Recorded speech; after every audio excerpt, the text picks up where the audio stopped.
महीना आ गया है नवंबर का और नवंबर से पढ़ करके हमें फरवरी में एग्जाम देना है। अब आपके संघर्ष का पूरी तरीके से समय आ चुका है। पहला सवाल, क्या हम अच्छे अंक ला सकते हैं? क्या हम अपने समाज में, अपने गांव, मोहल्ले, घर में, अपने जिले में एक स्थान ला सकते हैं? अगर आपने इन सारे रूल रेगुलेशन को फॉलो किया तो निश्चित ही आपके नंबर 95% आने वाले हैं। राह संघर्ष की जो चलता है, एक दिन वही इतिहास बदलता है। यानी अब आपके संघर्ष का पूरी तरीके से समय आ चुका है और अभी तक अगर आपने कुछ नहीं पढ़ा, महीना आ गया है नवंबर का और नवंबर से पढ़ करके हमें फरवरी में एग्जाम देना है। क्या हम अच्छे अंक ला सकते हैं? पहला सवाल। क्या हम अपने माता पिता के सपने को साकार कर सकते हैं? दूसरा सवाल। क्या हम अपने समाज में, अपने गांव, मोहल्ले, घर में, अपने जिले में एक स्थान ला सकते हैं? तीसरा सवाल। इन तीनों बड़े सवालों का जवाब आज की क्लास में आपको मिलने वाला है। सभी प्यारे साथियों को जय हिंद, नमस्कार। मैं मनीष शुक्ला वेलकम करता हूं आप सभी प्यारे साथियों को अपनी आज की शानदार सेशन में, जिसमें आज हम लोग बात करने वाले हैं कि नवंबर से पढ़ करके 95% लाने की क्या स्ट्रेटेजी होगी। मेरा वादा ही नहीं है, पूर्ण विश्वास है आप लोगों से कि अगर आपने इन सारे रूल रेगुलेशन को फॉलो किया तो निश्चित ही आपके नंबर 95% आने वाले हैं। डन। तो आइए स्टार्ट करते हैं। सभी लोगों को राधे राधे, जय हिंद, जय श्री राम, हर हर महादेव, वालेकुम अस्सलाम है जी। बात करते हैं नवंबर से 95% तक सफलता की क्या तैयारी होनी चाहिए, क्या रणनीति होनी चाहिए, क्या आप अपनी मंजिल पे पहुंच सकते हैं। आइए बात करते हैं सबसे पहली कहानी कि अगर आपको पूरी तरीके से जीत हासिल करनी है तो अभी भी वो वक्त है अपने सपने को साकार करने के लिए। अपने सपने को साकार करने के लिए आपके पास पूरे 3 महीने हैं और इन 3 महीनों की रणनीति आपसे क्या हम शेयर करें, क्या होनी चाहिए रणनीति, किस प्रकार से आपको अच्छे नंबर लाने में हेल्प करेगी।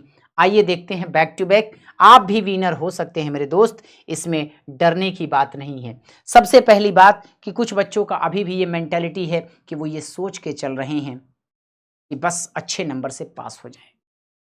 अच्छे सोच रखिए, अपना सोच बहुत हाई रखिए कि हमें किसी भी हाल में 95% ले करके आना है एट एनी कॉस्ट। किसी भी सूरत में हमें 95% नंबर लाने हैं। इसके लिए आपको दिन में हमेशा यह सोचते रहना है, आपके दिमाग में हमेशा ये बने रहना चाहिए। क्या बने रहना चाहिए सर? क्या बने रहना चाहिए कि हर दिन 95% का सपना याद रखो। अगर आपने मिल्खा सिंह मूवी देखी होगी तो उसमें टाइम का एक टारगेट उसका कोच प्रोवाइड करता है और उस टाइम में हमेशा वो यही सोचता रहता है कि कैसे कैसे मैं रिकॉर्ड को तोड़ सकता हूं। तो हमेशा सुबह शाम, उठते जागते सोते, यह पूरी तरीके से चेतते रहना है आपको कि किस प्रकार से 95% नंबर आएंगे आपके।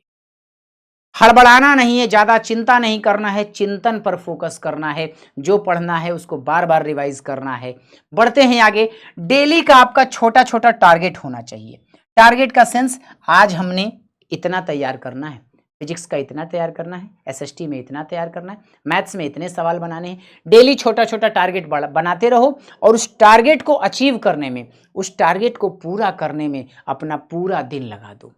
शाम को सोने से पहले 1 घंटा पहले रिवीजन करो कि आज क्या हमने सब कुछ कर लिया। जो जो किया उसका एक बार रिवीजन करिए। अगर आप ये करेंगे, नो डाउट आप बहुत अच्छा कर रहे हैं।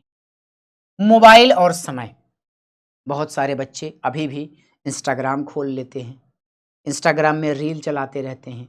नहीं इंस्टाग्राम यूज करते, यूट्यूब का शॉर्ट देखते रहते हैं। इससे आपका समय किल होता है। आपको वही समय जो आप डेली 1.5 से 2 घंटा, 3 घंटा, 4 घंटा, 5 घंटा अगर आप रील देख रहे हैं तो वो समय आप अध्ययन अध्यापन में लगाइए। वो आपके लिए बढ़िया होगा, क्योंकि 5 घंटे का समय अगर आप रील में दे रहे हैं, दैट मीन्स आपने महीने के 150 घंटे निकाल दिए और आपके पास टोटल 3 महीने हैं, यानी 450 घंटे आपने बर्बाद कर दिए। मुबारक हो। इसलिए इंस्टा के रील से बचिए। हो सके तो इन 3-4 महीनों के लिए अपना इंस्टाग्राम, अपनी सोशल मीडिया जितना कुछ भी है, फेसबुक वगैरह, सब कुछ छोड़ दीजिए, डिलीट कर दीजिए, अनइंस्टॉल कर दीजिए, ताकि आप फोकस कर पाएँ अपने अध्ययन के लिए। आगे बढ़ेंगे। आपसे पूरी तरीके से मैं एक एक चीज, एक एक स्ट्रेटेजी आपके सामने रख रहा हूं ताकि आपको हर बात समझ में आए। आपको अगर सफलता प्राप्त करनी है 95% की, तो हर विषय की समझ ही आपकी सफलता की कुंजी है। यानी कि आपको अगर रियल में सफल होना है तो आपके सामने डेली का आपका कंटेंट होना चाहिए। हर सब्जेक्ट के बारे में ये पता होना चाहिए कि किस सब्जेक्ट से क्या आता है, किस सब्जेक्ट से कौन सा क्वेश्चन ज़्यादा बनता है और किस सब्जेक्ट में कैसे लिखा जाता है कि रिजल्ट अच्छा बने। जैसे अगर मैं बात करता हूँ साहित्य विषय की, तो वहाँ पर कविता, गद्य, व्याकरण और पत्र लेखन आपके लिए बहुत ज़रूरी रोल प्ले करता है। ग्रामर में, अंग्रेजी में ग्रामर, उसके शब्दार्थ और राइटिंग प्रैक्टिस आपके लिए बहुत जरूरी है। आगे बात करते हैं गणित में, जो फॉर्मूला है उसको कॉपी में रोज एक टेस्ट बनाइए, फॉर्मूला को एक जगह लिख लीजिए और डेली उसका प्रैक्टिस करते रहिए। बात करते हैं विज्ञान विषय की, तो जो भी परिभाषाएं हैं, डायग्राम है, रिएक्शन यानी कि जो अभिक्रिया है, इन सब का ज्ञान होना चाहिए आपको। मैं बार बार क्लास में बताता हूं कि कौन सी रिएक्शन वेरी इंपॉर्टेंट है, कौन सा फॉर्मूला ज़्यादा इंपॉर्टेंट है, कहाँ से क्वेश्चन आते हैं, ये हर चीज़ मैं आपको बताते रहता हूँ। अगली बात है सामाजिक विज्ञान के बारे में। सामाजिक विज्ञान में आपको जो डेट है वो तैयार होनी चाहिए, नक्शा आपको याद होना चाहिए और बिंदुवार उत्तर लिखने की जानकारी होनी चाहिए। आपसे मैं एक बात कहूं, हालातों के आगे झुकना नहीं है, चाहे जो भी हो जाए रुकना नहीं है। ये बात आपको दिमाग में रखनी है। बार बार प्रैक्टिस करिए, ओएमआर भरने की प्रैक्टिस करिए डेली। नहीं हो सकता तो हफ्ते में कम से कम एक दिन आप एक मॉडल सेट जरूर बनाइए। उस मॉडल सेट में क्या कमियां हैं, कौन सा क्वेश्चन आपसे नहीं बन रहा है, उसको अलग नोट करते रहिए और उसको बार बार पढ़िए ताकि आगे अगर आता है तो वह आपको तैयार हो जाए। आपको पेपर पैटर्न पता होना चाहिए कि आपके पास 80 नंबर का पेपर, जैसे मैं अगर साइंस का एग्जाम्पल दूं तो 80 नंबर का पेपर होता है जिसमें 40 आपके वस्तुनिष्ठ यानी ऑब्जेक्टिव क्वेश्चन होते हैं और 40 नंबर के ही आपके सब्जेक्टिव प्रश्न होते हैं। तो इन ऑब्जेक्टिव और सब्जेक्टिव को कैसे बनाना है, इसके लिए वीडियो मैंने पहले ही बना दिया है, आप लोग उसको जाकर के देख लीजिए। ठीक है, बढ़ते हैं आगे की ओर। आगे की रणनीति आपके सामने ये रहेगी मेरे दोस्त कि नवंबर से फरवरी तक की योजना आपकी क्या होनी चाहिए।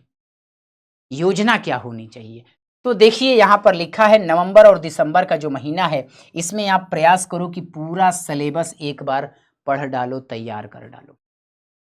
बड़ी चुनौती है, पूरी शिद्दत के साथ लगना है आपको, ताकत लगा देनी है। एक बार ताकत लगाओ, इतिहास लिख दोगे। उसके बाद अगर ये काम आपने कंप्लीट कर लिया दिसंबर की 31 तारीख को, तो आपके पास जनवरी के 31 तारीख के 31 दिन बच जाएंगे। इस 31 दिन में आप मॉडल पेपर और PYQ लगाना शुरू कर दीजिए। जिस क्वेश्चन में डाउट आता है, जिस सवाल में डाउट आता है, वो अपने टीचर्स के पास भेजिए। SST का डाउट है, सिमरन मैम आपके लिए है। मैथ्स का कोई सवाल नहीं बन पा रहा है, शुभम पांडे सर आपके साथ हैं। अगर इंग्लिश का कोई सवाल नहीं बन पा रहा है, उत्तम सर आपके साथ हैं। विज्ञान विषय के लिए मैं खुद आपके साथ हूं। तो बिल्कुल निश्चिंत होकर के अपना सवाल फोटो खींचिए और सेंड करिए हमारे पास, हम उसको आपको रिप्लाई करेंगे। महीना आ जाता है फरवरी का और लगभग आपके जो एग्जाम स्टार्ट होते हैं वो 15 फरवरी के 1-2 दिन पहले या 1-2 दिन बाद, तो लगभग 10-12 दिन का समय इसमें मिलेगा और इसमें सिर्फ और सिर्फ आपको क्या करना है सर, रिवीजन करना है और मॉक टेस्ट देना है। मॉक टेस्ट का मतलब जो क्वेश्चन है, जो फंसे हैं, उनको बार बार बनाइए ताकि दोबारा आपसे गलती ना होने पाए। ठीक है, तो आपको रिवीजन करते रहना है, ये आपके लिए बहुत जरूरी चीज है। बढ़ेंगे हम आगे की ओर और आपको आगे की रणनीति बनाएं। उसमें आपको करना क्या है कि जब भी आप अपने क्वेश्चन आंसर को बनाएं, उस समय आप हर रविवार को एक टेस्ट देंगे और प्रयास करिए कि इस तरह की कॉपी में दीजिए ताकि आपकी प्रैक्टिस बनी रहे कि आपको एग्जाम में लिखना कैसे। समय बांधकर पेपर हल करो। समय बांधकर मतलब आपको 3 घंटा एकदम कमर कस के बैठ जाना है और तब अपनी प्रैक्टिस को स्टार्ट करना। गलतियों को लिखो और सुधारो। आप चेक करिए कि आपने कहाँ गलती की, आपसे कौन सा क्वेश्चन नहीं बन रहा है, कौन सा क्वेश्चन गलत बन गया है, उन सबको एक जगह लिखिए और उनको बार बार रिवीजन करिए। अगर ये कॉपी आपके पास नहीं होगी तो मैं ये कॉपी आपको प्रोवाइड करा दूंगा। इसका आप लोग प्रिंट निकलवा लीजिए और उस पर लिखने का प्रयास करते रहिए। फिलहाल आगे की रणनीति आपके सामने कुछ इस तरह से है कि अगर आप अपनी सोच को बदल लेंगे, आपने मन में ठान लिया कि मैं 95% ला सकता हूं, तो आपने आधी जंग तो ऐसे ही जीत ली। लिखा है कि अगर तुम सोचते हो कि तुम कर सकते हो तो तुमने आधी जंग इसी प्रकार से जीत ली है। हर दिन अपने सपनों की तरफ एक एक कदम बढ़ाओ, क्योंकि अगर आपको छत पे चढ़ना है तो सीढ़ी के एक एक पायदान पे आराम आराम से आपको आगे बढ़ना होगा। बढ़ेंगे आगे की ओर। बेहतरीन तरीका है आपके लिए कि अगर आप पूरी तरीके से तैयार हो चुके हैं इन बातों को लेकर के, सिर्फ आप एक प्लान और कर लीजिए, और वो प्लान है क्या? तुम 95% ला सकते हो यदि मेहनत, योजना और आत्मविश्वास अगर आपके पास है। आप मन लगा के मेहनत कर रहे हैं, आपकी रणनीति सही है और आत्मविश्वास आपका फुल है। जैसे मैं पूछूं आपसे हाउस द जोश, तो आपका निकलना चाहिए हाई सर। अगर इस प्रकार का आपका जोश है, नो डाउट आप इस गोल को अचीव कर पाएंगे। लिखा है कि हर दिन के सदुपयोग करिए, एक एक मिनट, एक एक सेकंड आपका कीमती है। आपके लिए रविवार, शनिवार, गुरुवार, बुधवार कोई वार नहीं, सिर्फ एक वार है, और वो आपका एग्जाम वार होगा। एग्जाम पे वार करो, दम लगा के करो, एक बार करोगे जीवन भर के लिए रिजल्ट बन जाएगा। लिखा है अपने माता पिता और शिक्षकों का आशीर्वाद लेते रहो भैया, क्योंकि जहां पर दवा काम नहीं आती वहां दुआ काम आती है। फिलहाल यही आपका सेगमेंट है, और इस प्रकार की अगर आप रणनीति बना के काम करते हैं तो आप नो डाउट सक्सेस होंगे, सफल होंगे। वीडियो अच्छी लगी हो तो लाइक करें, और अगर आप चाहते हैं कि मैं कुछ नियम बता दूं आपकी सफलता के लिए तो कमेंट जरूर करिएगा, शेयर करिएगा अपने साथियों में। जिन लोगों ने अभी तक सब्सक्राइब नहीं किया, चैनल को सब्सक्राइब करिएगा, ताकि ऐसी ही मोटिवेशनल वीडियोस आपको मिलती रहें। फिलहाल आज के लिए इतना ही रखेंगे। थैंक यू, जय हिंद, नमस्कार। मिलते हैं एक अगली खास वीडियो में, तब तक के लिए दीजिएगा इजाजत। जय हिंद, नमस्कार, टेक केयर।